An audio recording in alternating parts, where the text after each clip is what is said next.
Today we're diving into World Shaper, one of the two decks from Edge of Eternities. This set is about bending time, reshaping destiny, and giving us all new wild toys for the format. But does World Shaper live up to its name? Or is it just another precon that needs a heavy tune-up before it can hang out at the commander table? So let's break it down, go through the key cards, to figure out if this deck is worth the time or money.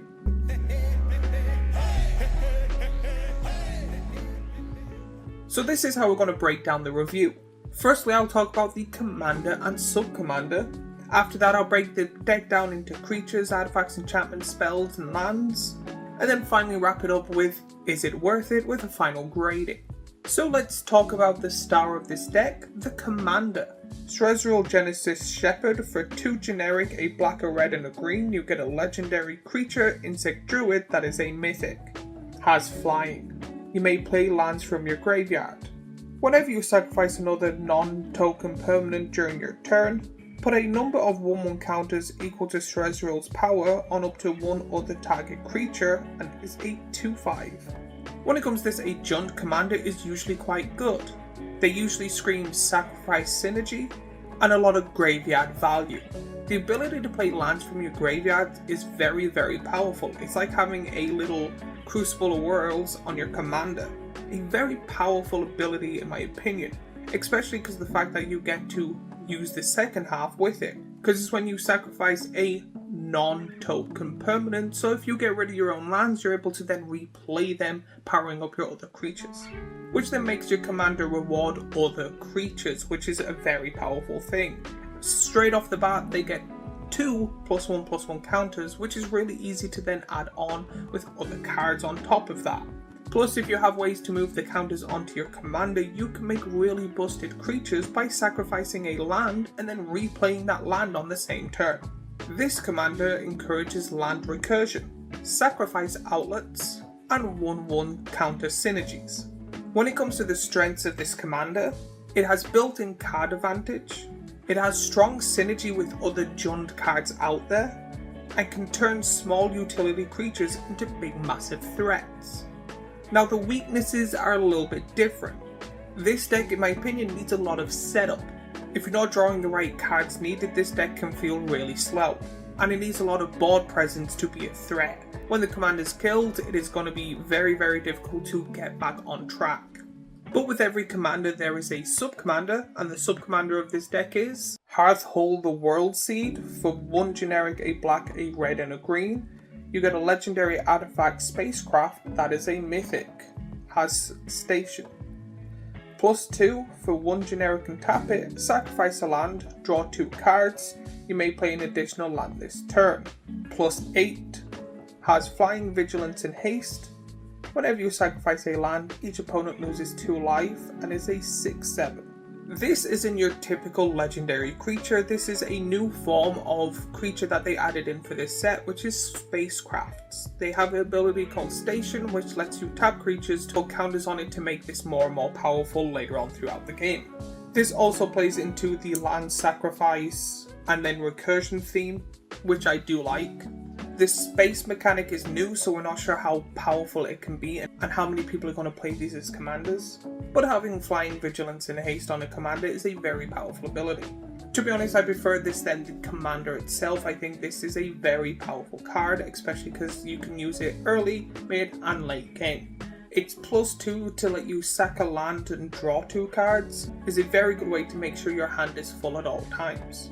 Plus, then letting you play an additional land is an amazing ramp, especially if it's as your commander, because then you have easier access to it. Plus, if you have both the commander and the sub-commander on the field, you're able to then replay the land you sacrificed. Then on its +8, you get a really powerful commander that has really cool keywords that then you can attack because of its vigilance, then activate it and play 2 lands a turn potentially, also then drawing 2 cards. I love when commanders have an ability that you don't really need an additional card for. This does it all in the one. In my opinion, this commander is less about combat and more about resources. Whether that's card advantage, mana advantage, or direct life drain. and I really do like it when a commander and sub-commander really do land on the same stream. When it comes to the strengths of this commander, it's really cool to make you think outside the box other than your combat strategies. You kind of need to think in resources and many different ways to play your commander and sub-commander and get stuff in your graveyard. It's a very resourcey heavy deck. It can grind resources endlessly from the graveyard and has many cool potential with other cards from different sets.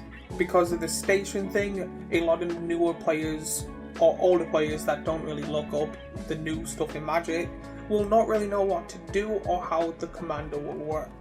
When it comes to the weaknesses in this commander, the main one being is the more cards you have on the field, the more it works together to be more and more powerful. So people getting rid of kind of your resources would make it very weak. And then sacrificing lands can be very dangerous, especially if someone has something that exiles your graveyard. So now let's go right onto the deck itself, starting off with creatures.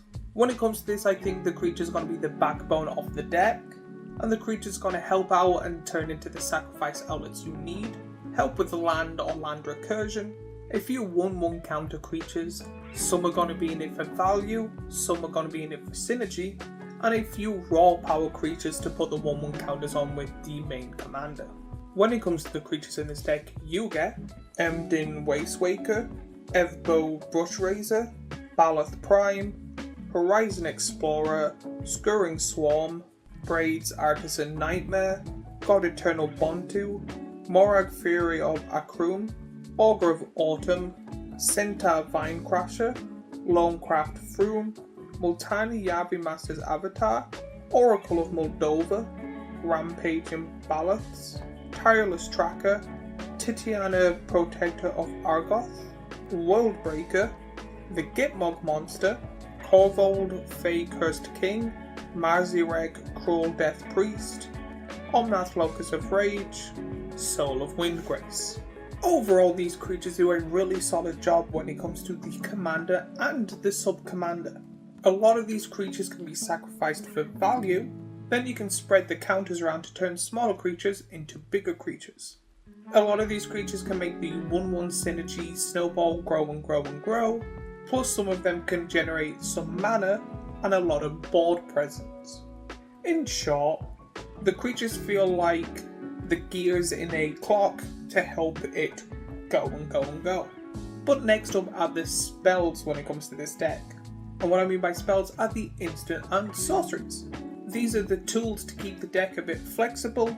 The spells will provide removal, recursion and card draw, with a few thematic tricks mixed in.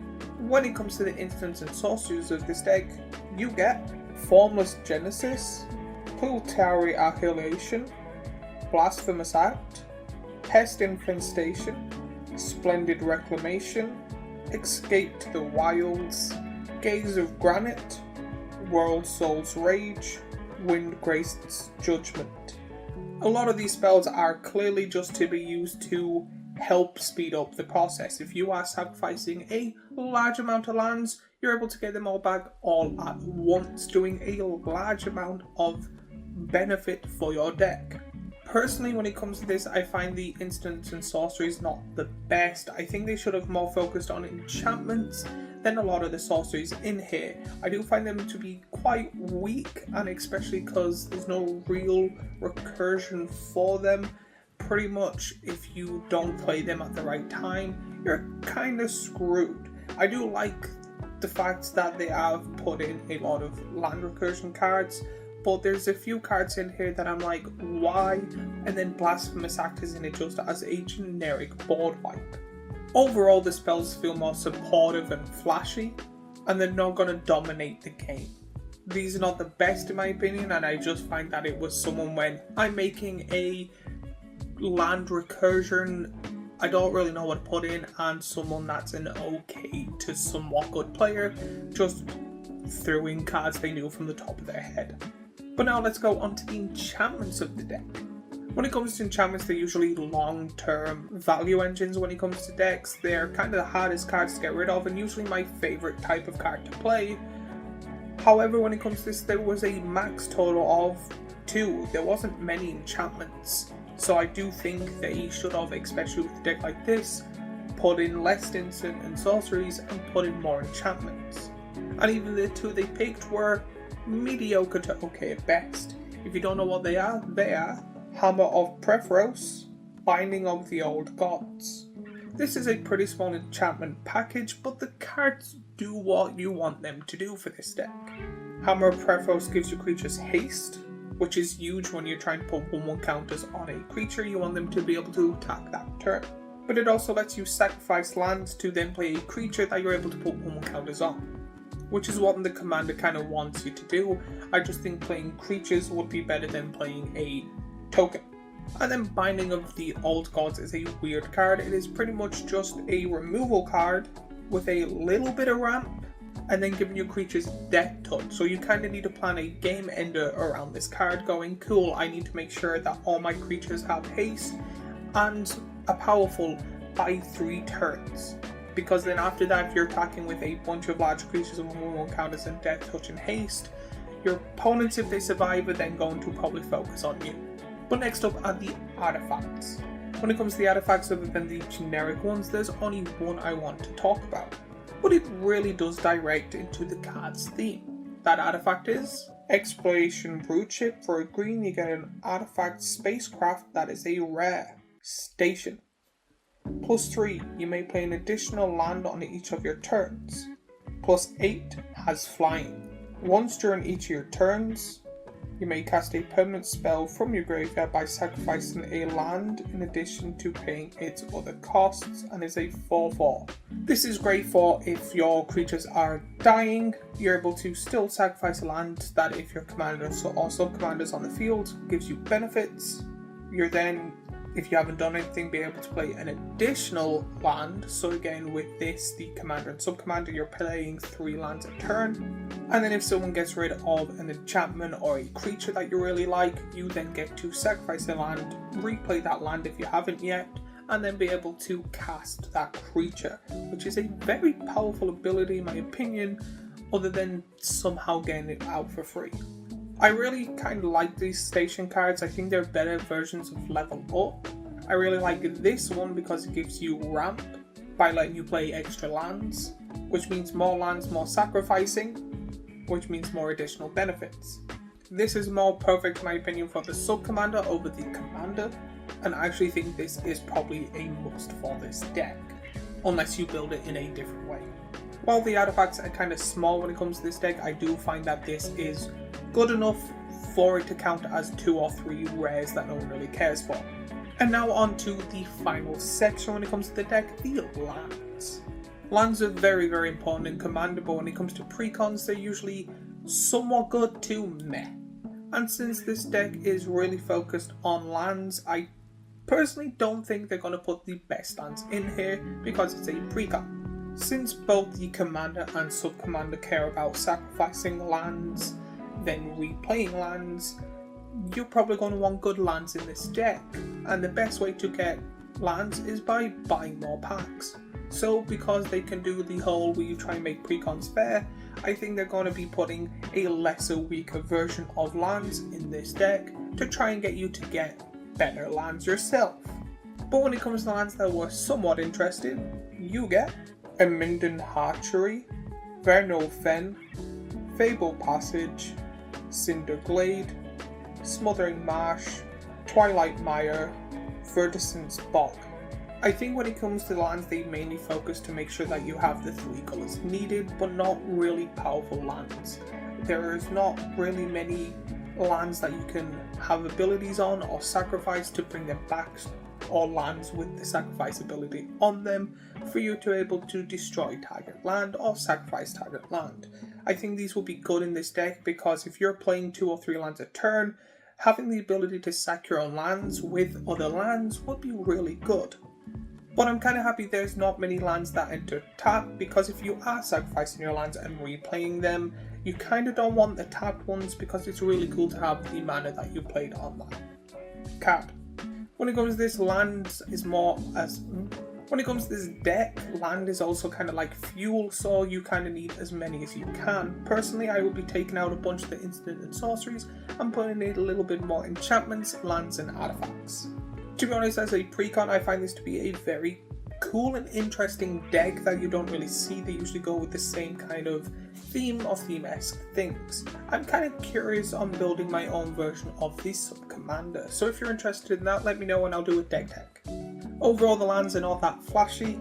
They're kind of more here to fix the colours needed for you to then put in the lands that would make this deck absolutely broken, which I'm kind of fine with for the people that just want to build this for fun.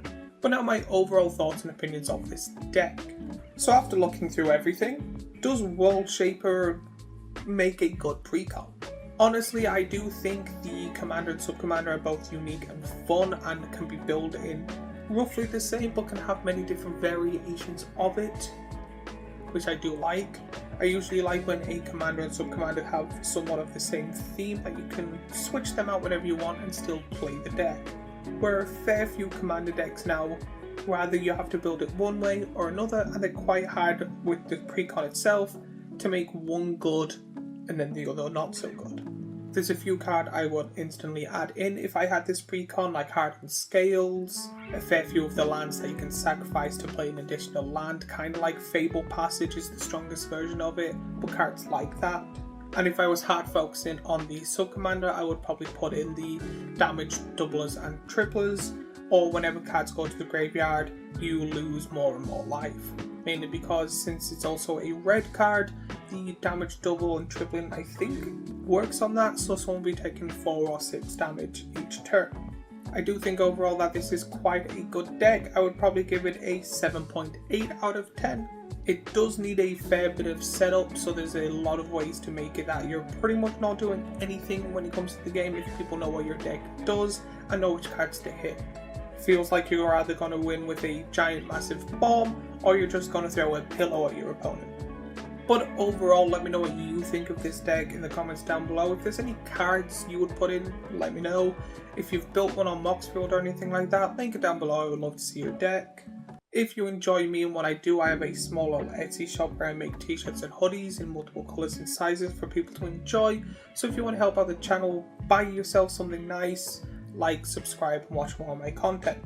And as always, if you like this, I have more Magic the Gathering Is It Worth It videos here, a playlist of all the Is It Worth It Magic the Gathering stuff I make here, and a subscribe button here, and I shall see you all in the next video.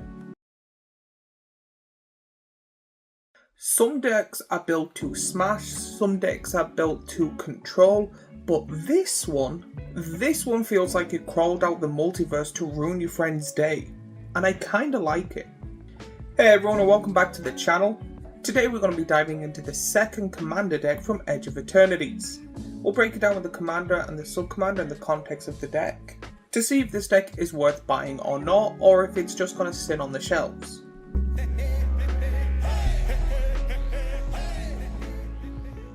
But before we get into the video, a quick little reminder. If you like me and what I do, there is multiple ways you can help out the channel. First is my little Etsy shop where I make t-shirts and hoodies in multiple sizes and colours for people to enjoy. Second is like and subscribe and do all that other YouTubey stuff we always ask for. There will be links in the description down below.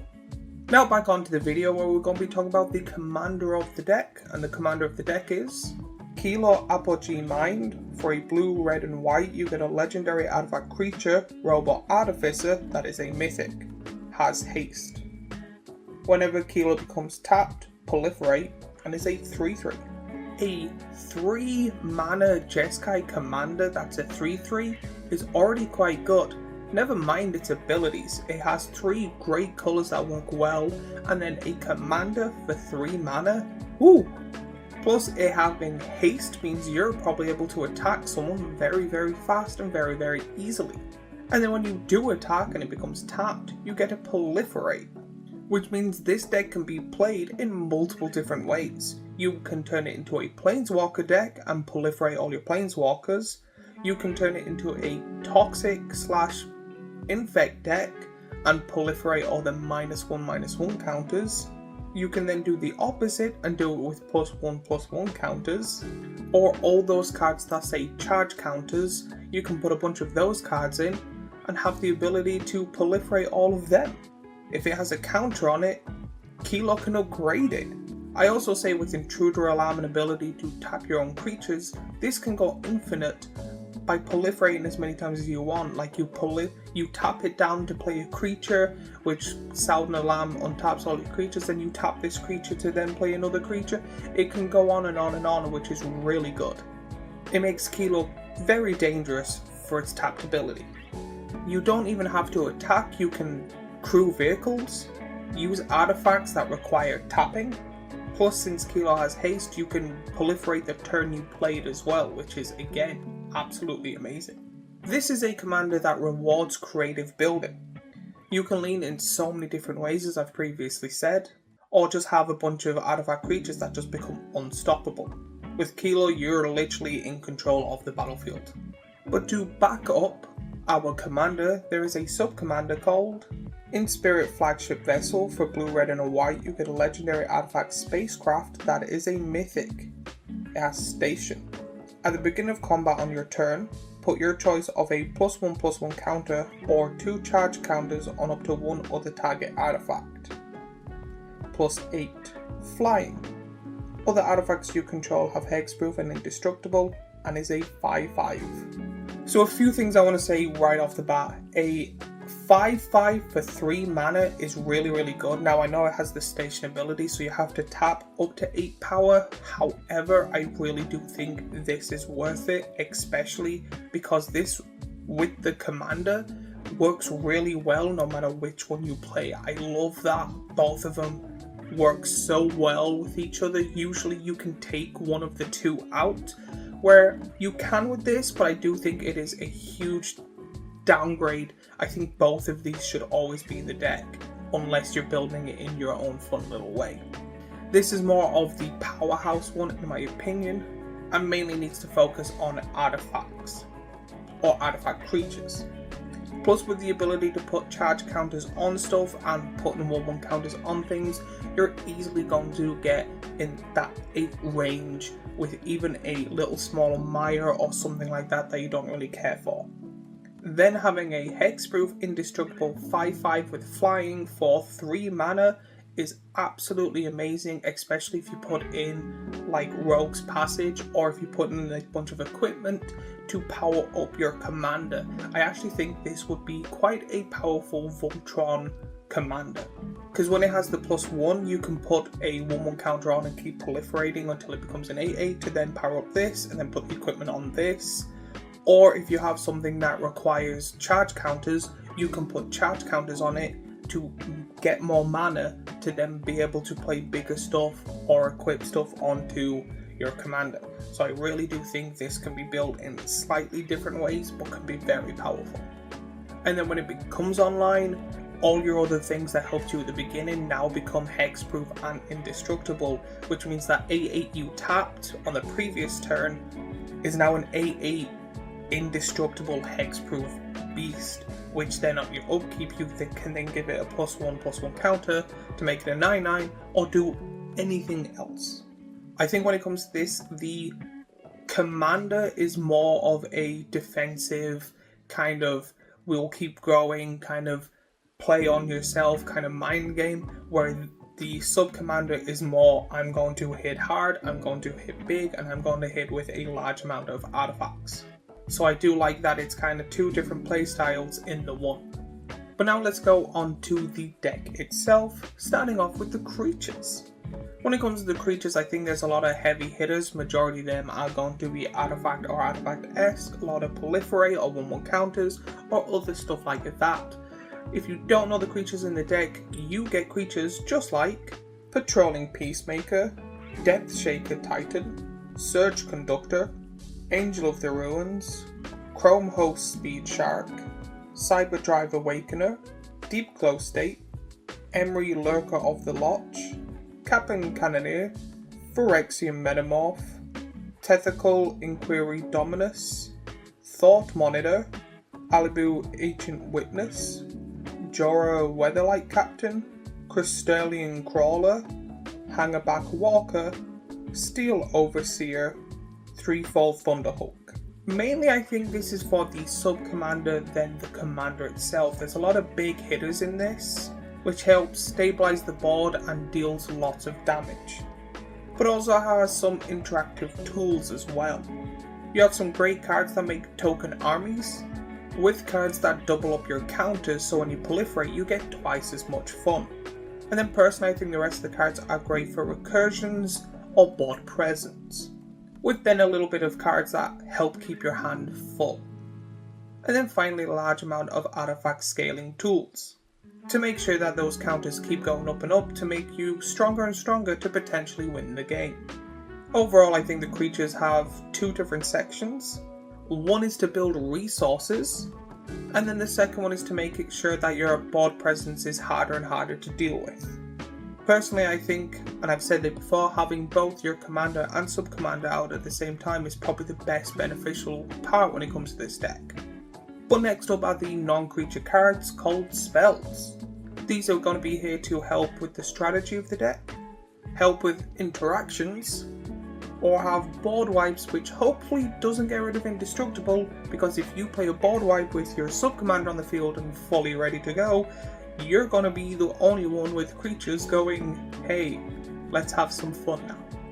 But when it comes to the lineup of spells, you get cards just like Fumigate, Organic Extinction, Universal Surveillance, Chain Reaction, Wake the Past, Swan Song, Chaos Warp, Pull from Tomorrow, Ripples of Potential. I think the board wipes are quite good when it comes to this deck and is exactly kind of what you need, especially in a artifact heavy deck. Chain Reaction was a weird card to see in here, but I can see why it was put in. And of course there is great draw cards to keep that hand full. And then weird interactions like Swan Song and Chaos Warp, which Song Song is a weird card I haven't seen in a while. Chaos Warp is pretty much in all these decks, but still good to see. Altogether these are cards that get rid of majority of the board or the biggest threats to slow you down, with also keeping your hand full, which is kind of what you need when it comes to this deck. But now we're going on to the enchantments of the deck. Now when it comes to these enchantments, there's only one enchantment in the entire deck. They've been hating on enchantments the last few little sets they've made. So I'm just going to read through the enchantment card, and the enchantment is Resourceful Defense. For 2 generic and a white, you get an enchantment that is a rare. Whenever a permanent you control leaves the battlefield, if it had a counter on it, put those counters on target permanent you control. For 4 generic and a white, move any number of counters from target permanent you control to another target permanent you control. Pretty much this kind of reminds me of, is it called the Mausolith? Something like that. It was in Ikoria, the artifact that puts all the artifacts onto it, and then at the beginning of your turn you get to put them all back into anywhere you want. I really do like that card and do think this would be an amazing card to put in this, and this seems to be like a secondary version of it because you have to pay 5 mana.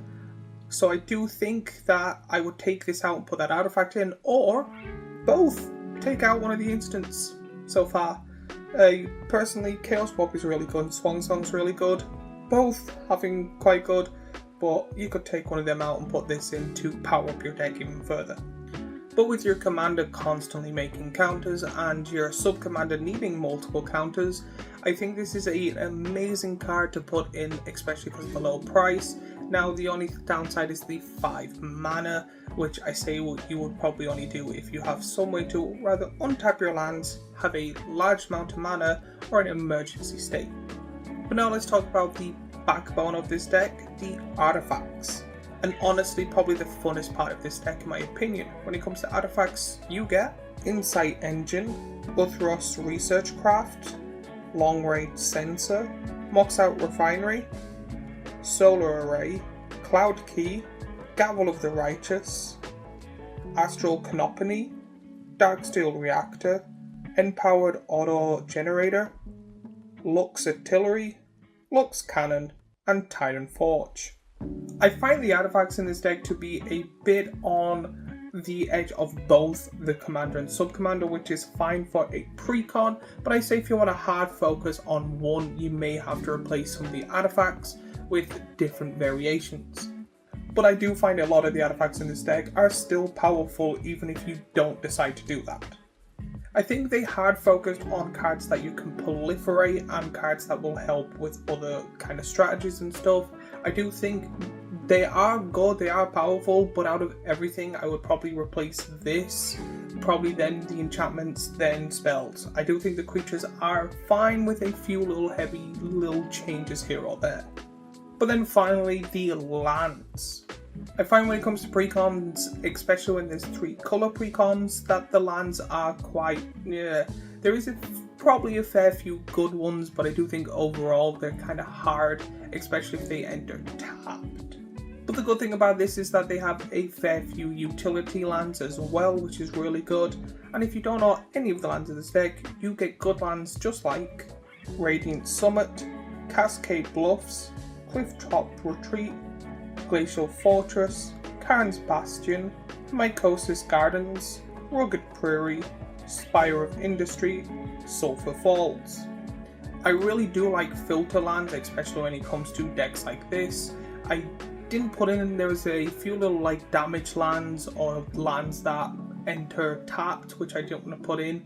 They had cycle lands, which is weird in my opinion. I do think the land base is always the weakest when it comes to any of the precons, but again, that's where majority of the power lies when it comes to a deck. But for a precon, I think it is quite good. Not the best, not the worst. I do think it has potential updates, especially for the price you're paying for a precon, but I also think that it is fine the way it is. Now my overall thoughts and opinions on this deck as a whole. I really do like the Commander and Sub-Commander. To be honest, I would probably build the deck mainly focused on the Sub-Commander, but heavily influenced with the Commander. I do like that you're able to have both. I do find the creatures and the spells are somewhat really good. The artifacts are great, but are very heavy leaning. And I do think this is a very powerful and fun deck to play for different types of players, which is really good. I think overall I would give this probably an 8.2 out of 10.